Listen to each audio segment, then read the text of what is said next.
Assalamualaikum warahmatullahi wabarakatuh.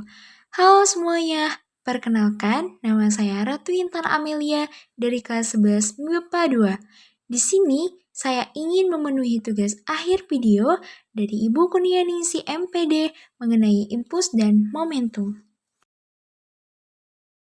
Pada kesempatan kali ini, kita akan belajar bersama-sama mengenai hukum kekekalan momentum.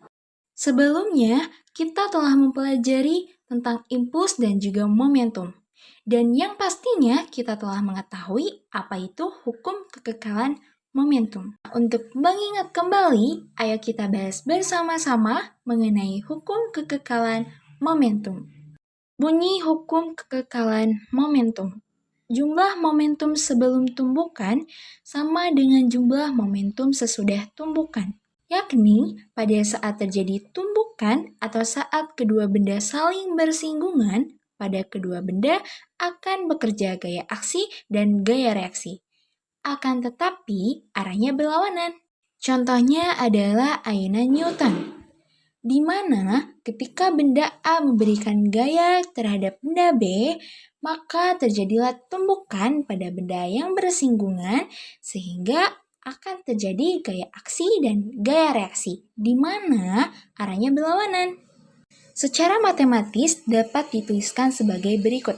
Sigma P sama dengan sigma P aksen, di mana momentum awal sama dengan momentum akhir.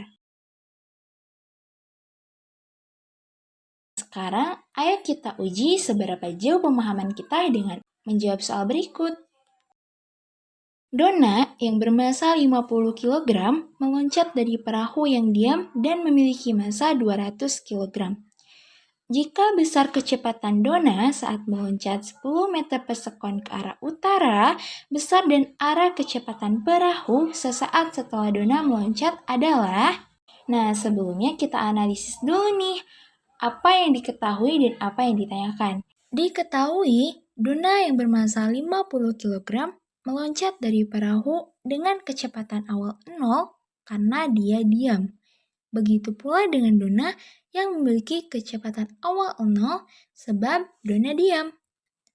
Dan perahu tersebut memiliki massa 200 kg. Jika kecepatan Donna saat melompat 10 meter per sekon, maka berapakah kecepatan perahu sesaat setelah Donna meloncat atau PV aksennya? Sehingga diketahui MO sama dengan 50 kg, MP sama dengan 200 kg, PP sama dengan PO sama dengan 0 meter per sekon, VO aksen sama dengan 10 meter per sekon. Dan ditanyakan PV aksen. Nah, sesuai dengan bunyi hukum kekekalan momentum, bahwasanya jumlah momentum sebelum tumbukan sama dengan jumlah momentum sesudah tumbukan, yakni ketika Donna meloncat dari perahu, maka dia akan memberikan gaya atau dorongan terhadap perahu tersebut sehingga akan bekerja gaya aksi dan gaya reaksi dengan arah yang berlawanan. Kita gunakan rumus hukum kekekalan momentum, yaitu sigma P sama dengan sigma P aksen, di mana momentum awal ditambah momentum akhir sama dengan momentum awal setelah ditambah momentum akhir setelah. Di sini kita akan menggunakan cara cepat. Karena kecepatan awal dari perahu dan Donna adalah 0, maka kita satukan menjadi V. Sehingga MO tambah MP kali V sama dengan MO VO aksen tambah MP P aksen. Lalu kita masukkan 50 ditambah 200 sama dengan 250 dikali 0, 0. Sama dengan 50 kali 10, 500 tambah 200 PV aksen. Karena kita akan mencari kecepatan perahu setelah atau PV aksennya, maka kita pindah ruas menjadi min 200 PV aksen. Sama dengan 500.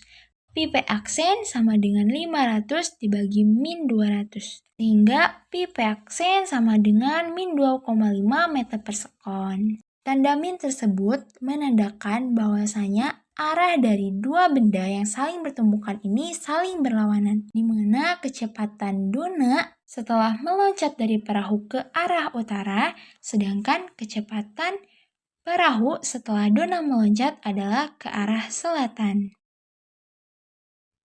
Sekian dari saya, dan terima kasih atas waktu yang telah diluangkan untuk belajar bersama-sama. Semoga bermanfaat. Wassalamualaikum warahmatullahi wabarakatuh.